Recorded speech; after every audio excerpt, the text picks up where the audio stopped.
President Zelensky has shown once again, and beyond any doubt, that Ukraine is the party of peace. Vladimir has committed to a 30-day unconditional ceasefire. The British Prime Minister Keir Starmer has called the Russian President Vladimir Putin's response to the American proposed ceasefire just not good enough.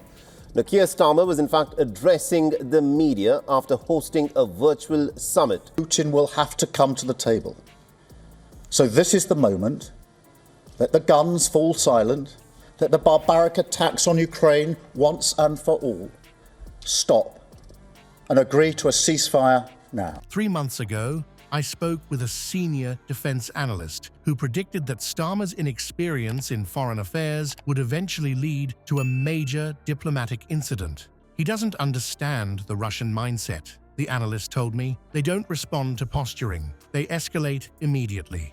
That prediction came true this week when Russian MP Ivan Popov publicly warned that British troops in Ukraine would become legitimate targets for our missiles. The unusually direct threat wasn't delivered through diplomatic channels, but broadcast to millions, signaling Russia's intent to communicate not just with Downing Street, but with the British public directly. Divisions between Ukraine and the US only serve Vladimir Putin. President Zelensky is right to try and rebuild his relationship with President Trump. He is keeping a cool head under very difficult circumstances. Well, she's absolutely right that we need to do everything we can to ensure that the US, Europe and Ukraine are working together on lasting peace. Mr. Speaker, I thank the Prime Minister for that answer. All of us in this House know that the British Armed Forces are a huge source of pride to our country.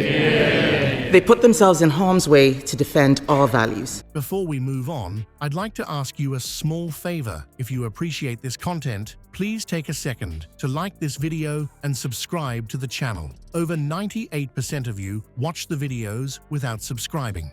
It costs you nothing, but it makes a huge difference to us. So, did you click the subscribe button? Great. Thank you so much. Now back to the video. Imagine stepping onto the world stage as Britain's new Prime Minister. You want to look tough, decisive, ready to face down global threats. That's exactly what Keir Starmer attempted when he made his bold declaration about potentially sending British troops to Ukraine as peacekeepers, following any potential peace deal. It was meant to show strength and resolve. Instead, it revealed something entirely different, a concerning lack of diplomatic finesse in dealing with a nuclear power. What Starmer seemingly failed to grasp is that in the high-stakes world of international relations, particularly with Russia, words aren't just words, they're potential triggers. His offer to deploy British troops on Ukrainian soil wasn't received as a peace-building gesture, but as what Russian officials interpreted as a direct threat to their interests and security. The diplomatic miscalculation became painfully apparent when Russia's response came not through private diplomatic channels, as is typical in such sensitive matters, but through a public broadside designed for maximum impact. As the opposition, we support efforts to resolve this conflict, but we cannot write a blank check. If British peacekeeping troops in Ukraine were attacked, whether directly or via proxies, we could be drawn into conflict with Russia.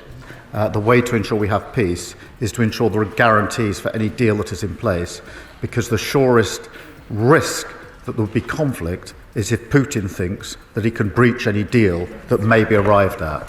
The objective for his visit to Washington was to get that US security guarantee for Ukraine, and I commend his efforts in this very difficult task, but nonetheless, on Monday the United States withdrew military aid for Ukraine. Yes, that's the last thing anybody wants to see, and the whole point of ensuring that there's a lasting peace and that any deal, if there's a deal, is defended. This wasn't just Russia answering back. It was Russia teaching a public lesson. Even Popov's televised warning sent shivers through diplomatic circles. The message wasn't subtle or couched in diplomatic language. It was blunt, deliberately broadcast to millions, stating that British troops would become direct targets for our missiles. The choice to deliver this message on television, rather than through typical diplomatic protocols, wasn't accidental. It was calculated for maximum humiliation. Foreign policy analysts haven't minced words when assessing Starmer's approach, characterizing it as reckless and naive. These experts suggest the Prime Minister is attempting to project strength without the necessary backing, or more concerningly, without a proper understanding of the geopolitical landscape he's navigating. It's like watching someone pick up a chess piece without knowing the rules of the game. The media coverage of this diplomatic standoff tells its own story. British media outlets generally portrayed Starmer as bold and Russia as unnecessarily escalating the situation. Russian media, predictably, took a different tack, painting Starmer as an inexperienced newcomer overstepping his bounds. But beneath these differing narratives lies a troubling reality. Russia controlled this entire exchange from start to finish. Moscow didn't just respond to Starmer, they responded when, where, and how they wanted to. They chose the timing, the medium, and the message, completely dominating the narrative. This reveals a stark power imbalance in the diplomatic exchange that should concern British officials. Russia wasn't just talking to Downing Street, they were speaking directly to the British public, effectively undermining Starmer's authority on his home turf. What makes this incident particularly noteworthy is how it fits into a historical pattern. Moscow has long responded to Western posturing with calculated and aggressive rhetoric.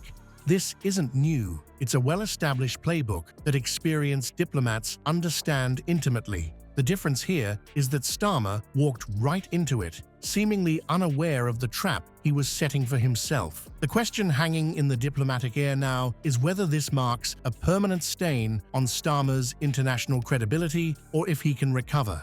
Can a prime minister who's been so publicly dressed down by a foreign power maintain authority on the international stage? The coming weeks will be crucial for Starmer to demonstrate whether he can learn from this misstep or if this indicates a fundamental weakness in his approach to foreign affairs. This incident also raises broader questions about Britain's overall diplomatic strategy. Is the UK prepared to handle the consequences of such direct confrontation with a nuclear superpower? Does Downing Street have a coherent plan for navigating these treacherous waters? Or are we watching improvisation at the highest levels of government? The real question isn't whether Starmer can bounce back from this humiliation, but whether Britain can afford his steep learning curve in nuclear diplomacy.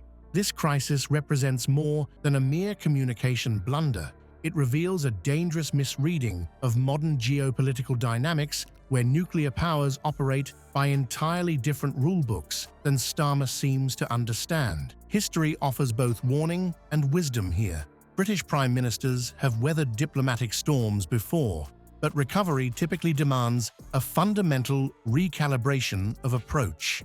Starmer now faces this exact challenge: to pivot from confrontational posturing towards strategic engagement that acknowledges the complex realities of dealing with nuclear states. The coming days will determine whether Downing Street can salvage its international credibility or continues stumbling into increasingly perilous territory. Britain's alliances, security interests, and global standing all hang in the balance. The choice is stark: adapt to reality or risk further isolation from allies who recognize the dangers of Starmer's current path.